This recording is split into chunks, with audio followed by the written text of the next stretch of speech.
Welcome to DigiCam Deathmatch, where we take some of the best digicams over the past 25 years and pit them against each other to find the best digicam for us, or potentially even for you.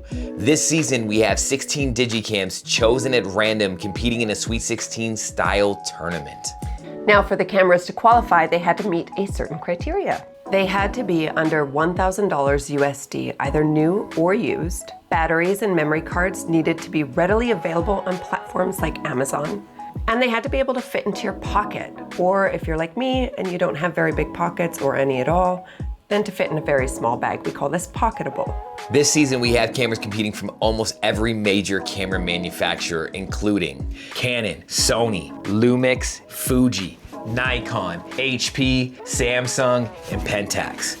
Cameras are pitted head-to-head per round and ranked on the following categories: price, image quality, zoom, aperture, pocketability, color and vibe, ease of use, screen, fun factor, and with bonus points given for flash, macro, flip screen, and EVF. And here in round 5, we have the Fujifilm X20 going up against the Sony RX100 VII. And we're gonna take these two cameras out on a mono and mono style deathmatch, with only one of them moving on to the next round. All cameras you're gonna see today on today's Photowalk are JPEG straight out of each of these cameras. Now, we try to go into the camera settings and modify the colors a little bit to kind of get the best look out of each of these cameras. So if you like those colors and you wanna replicate that style, we will leave those color settings for you at the end of this video. So for now, come and take a photo walk with us and judge for yourselves.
Well, we are back in the studio and it is time to find out which of these cameras lives to fight another day. Now keep in mind guys, we only took these cameras out for a couple hours, but we have owned both of these cameras for well over a month, so all of our rankings are based on that combined experience. Now for each category 1, the camera is awarded 1 point. And in the event of a tie, both cameras get a point. We also award additional points for every $200 cheaper a DigiCam is from the DigiCam it's competing against. So on that note, let's start with price. The Sony RX100 VII was purchased used for $950, where the Fujifilm X20 was purchased used for $480. So the Fujifilm automatically wins this round for being cheaper, and then it also is awarded 2 extra points for a total of 3 for being $400 cheaper. Next up, we have image quality. For image quality, this was actually a really tough ranking between these two cameras. You know, the Sony RX100 VII was released in 2019, while the Fuji X20 was released in 2013. And you would think over that 6 years that the lens quality or the sensor or anything else from the Sony would just stomp on the X20, but in all honesty, it was really hard to tell the difference between the two cameras as far as the image quality went. Each lens kind of has its own characteristic, the Sony being a little bit more clinical, the Fuji kind of having a little bit of a, more character to it. But at the end of it, sharpness wise and quality wise, both cameras actually kicked out an incredible image. And it was really hard to decide if this was gonna be a tie or not. But the one thing we did notice was in the longer zoom range, the Sony maintained that quality a little bit better, but just slightly. It was so close, but we're gonna have to give the point to the Sony RX100 VII. And our next category is Pocketability. For this category, it's kind of obvious. The Fujifilm X20 is debatably pocketable, so we're gonna have to go with the Sony RX100 VII for this round. Next up, we have zoom. The Sony RX100 VII has a full frame equivalent zoom range of 24mm to 200mm, while the Fujifilm X20 has a full frame equivalent zoom range of 28mm to 112mm. So just in that alone, numbers wise, the Sony wins in the zoom category. And next category is aperture. The Sony RX100 has an aperture of 2.8 to 4.5, where the Fujifilm X20 has an aperture range of 2.0 to 2.8, giving the point to the Fuji in this round. Next up, we have colors and vibe. Now keep in mind guys, we say this every time, but the colors and vibe category is very subjective. Everybody's gonna have a different opinion of what colors and vibe they want from a camera. So choose accordingly for what's best for you. For us though, in our opinion, the Fujifilm is going to win here.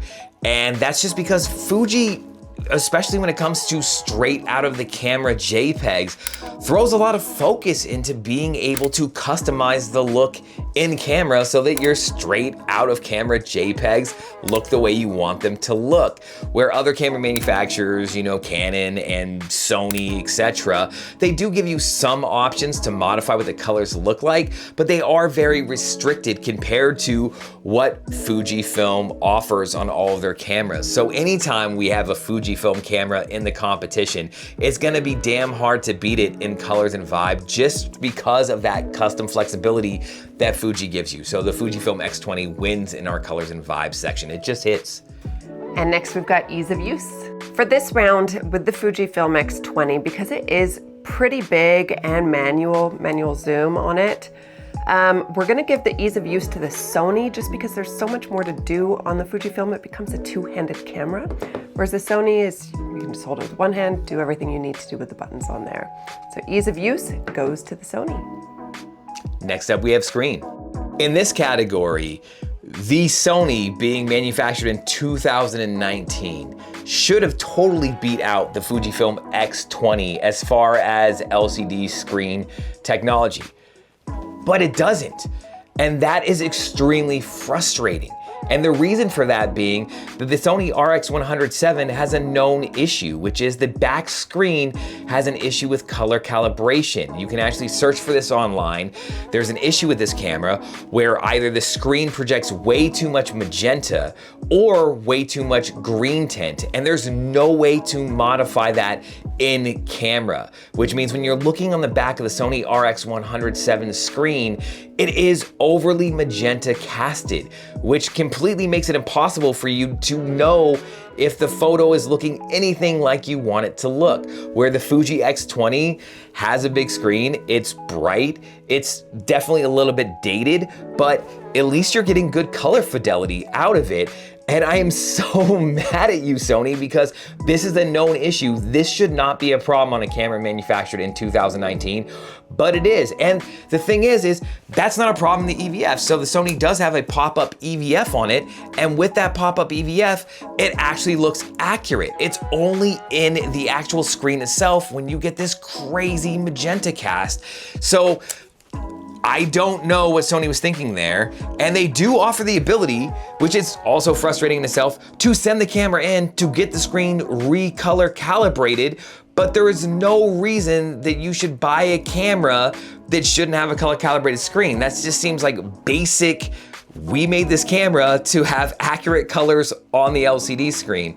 So I am so pissed at you, Sony, for this, but the Fuji X20 is gonna take the win because Sony just shit the bed on this one, honestly.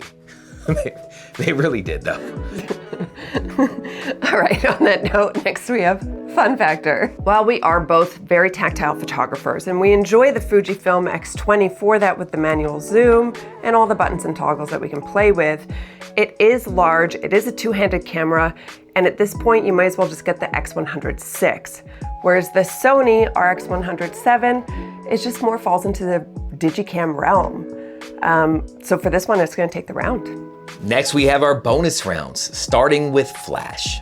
Both the Sony RX100 VII and the Fujifilm X20 do have a flash, so you can pop both of those up just by hitting the little levers on the camera, so they both get a point for having a flash.